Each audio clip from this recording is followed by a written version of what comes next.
देखिए स्पिरिचुअलिटी पे तो आपको पूरी एक सीरीज़ करनी चाहिए। हमें याद है अपने मज़ाहिब और अक़ल इंसानी पे प्रोग्राम किया था और 20-22 एपिसोड सिर्फ हमने रूह पे किए थे। तो रूहानियत तो फिर इतना बड़ा चैप्टर होगा अगर रूह पे 22 प्रोग्राम करने पड़ गए होंगे। स्पिरिचुअलिटी का ताल्लुक रूह से है और रूहानियत से है और खालिक से है।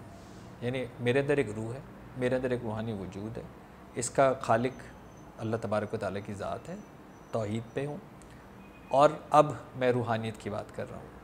इससे जो भी रिलेटेड होगी तो मैं कहूँगा ये रूहानियत है। लेकिन अगर कोई शख्स अल्लाह पे ही यकीन नहीं रखता, रूह पे ही यकीन नहीं रखता, रूहानी वजूद पे यकीन नहीं रखता और वो ये कहता है कि जी ये चीज़ जो भी मैं कह रहा हूँ इसका ताल्लुक रूहानियत से है, तो इसका सबसे बड़ा धोखा वो यही है, उसके अपनी ज़ात के अंदर अल्लाह उसको हिदायत अता फरमाए। तो अब जो आप ये फरमा रहे हैं कि can matter moves in a microsecond, पलक झपकते को माइक्रो सेकेंड कहते हैं। अब हम इतनी क्लोज पहुंच गए हैं कि मैटर मूव कर रहा है। फॉर एग्ज़ाम्पल मैं जब कनाडा जाता था अर्ली 90s के अंदर, वी अर्ली मिड 80s के अंदर I left Pakistan. So at that particular time जब कनाडा जाते थे तो 4 जगह स्टॉप ओवर करना पड़ता था और एटलीस्ट 36 to 48 आवर्स लगते थे, क्योंकि जहाज़ छोटे, जहाज़ का ऑब्वियसली फ्यूल टैंक छोटा। तो फिर आप यहाँ से एक जगह उतरते हैं, फिर आप मिडिल ईस्ट उतरते थे, मिडिल ईस्ट से यूरोप उतरते थे, यूरोप से फिर यूएस उतरते थे, फिर यूएस से कनाडा पहुँचते थे। अच्छा, आज ही की डेट के अंदर मैं अब कराची से सुबह फ़्लाइट के अंदर जो है वो बैठता हूँ, PIA की फ़्लाइट में बैठता हूँ और 14 आवर्स के अंदर मैं कनाडा पहुँच जाऊँ। सो इसका मतलब ये है कि हाफ़ अ डे में वो 48 आवर्स का, मेरे अपनी ज़िंदगी की भी एग्जांपल आपको मैं खाली बता रहा हूँ कि हाफ़ अ डे के अंदर ही मैं 48 आवर्स से इस मैटर को यहाँ से वहाँ तक मूव करा देता हूँ। ठीक है, मूव करा देता हूँ और 12 घंटे के अंदर, और ये मैं एक कन्वेंशनल प्लेन में बैठ रहा हूँ। अच्छा, मैं अगर F-16 में बैठ जाऊँ, ठीक है, मैं अगर F-16 में बैठ जाऊँ तो मेरे हिसाब से मैं वहाँ पे हार्डली 3.5 घंटे में पहुँच जाऊँगा। मैं मिज़ाइल में बैठ जाऊँ, मिज़ाइल में भी तो बैठ सकता हूँ। यानी उस मिज़ाइल को सिर्फ ये प्रिपेयर करना है कि मैं उसमें बैठ सकता हूँ या नहीं बैठ सकता हूँ। अच्छा, मैंने एक्सपेरिमेंट नहीं किया लेकिन मैं तो बैठ सकता हूँ, क्यों नहीं बैठ सकता हूँ। वो जो ह्यूमन बीइंग चांद और मरीख और सारी जहाँ में घूम रहा है, तो उसका मतलब ये है कि वो बैठ सकता है।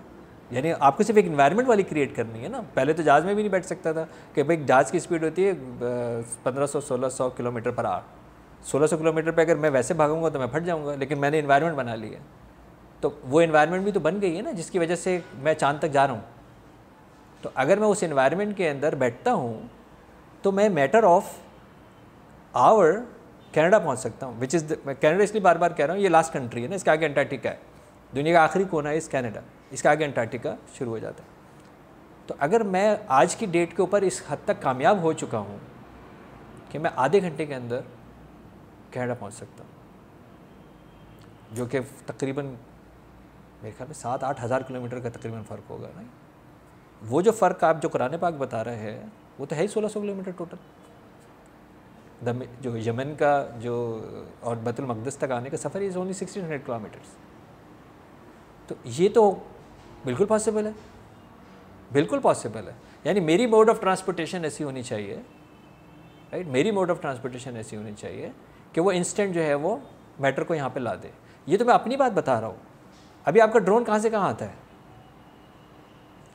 आपने क्या करना है ना, आपने एक ड्रोन को इशारा करना है, ये यहाँ से उठाए पिज़्ज़ा और वहाँ छोड़ के आ जाए। तो मैटर तो मूव कर ही रहा है ना, आपके भी तो थॉट से ही कर रहा है। आपने भी पलक झपका है, राइट। पलक झपकने का मतलब होता है instant. Now how that instant we are already going there with experiment. हम वो प्रूव कर रहे हैं कि इंस्टेंट मैटर मूव कैसे करता है from one location to another location. यही उसने बताया, उस आयत ने यही बताया कि एक मैटर एक जगह से दूसरी जगह मूव कर सकता है। बल्कि उसके अंदर बड़ी अच्छी बात है, उसके अंदर एक हिकमत है। अगर आपका कोई ये सवाल होगा कि जिन्नात ज़्यादा ताकतवर और इंसान, तो शायद मैं उसका जवाब उसके ऊपर मैं आपको बताऊंगा, इसी आयत के रेफरेंस है। But matter has been moved by a wink of an eye which is called instant, which we are already experiencing now. हम तो उससे बहुत आगे जा चुके हैं ना। We are talking now human being movement, उस मैटर मूवमेंट को तो हम बहुत उसको पीछे छोड़ चुके हैं। हम मिसाइल जिस स्पीड से हम यहाँ से वहाँ भेज रहे हैं, एटम को जिस तरह हम यूज़ कर रहे हैं लोकेशन के ऊपर, मैटर है ना, एक मैटर को दूसरी जगह पर, ये तो हम ऑलरेडी कर रहे हैं। इसका साइंस से ताल्लुक़ है ना, इसका यकीन माने माइंड साइंस से कोई ताल्लुक़ है ना, इसका किसी स्पिरिचुअलिटी से ताल्लुक़ है। ये फिजिक्स के लॉज हैं, ये डिस्टेंस के लॉज हैं। एक मैटर को दूसरी जगह मैटर को दूसरी जगह मूव करने के लिए कितने मिनिमम डिस्टेंस के अंदर कवर कर सकते हैं, it's a pure science. It's a pure science. That's basically what exactly the Holy Quran is said, which is definitely the divine science.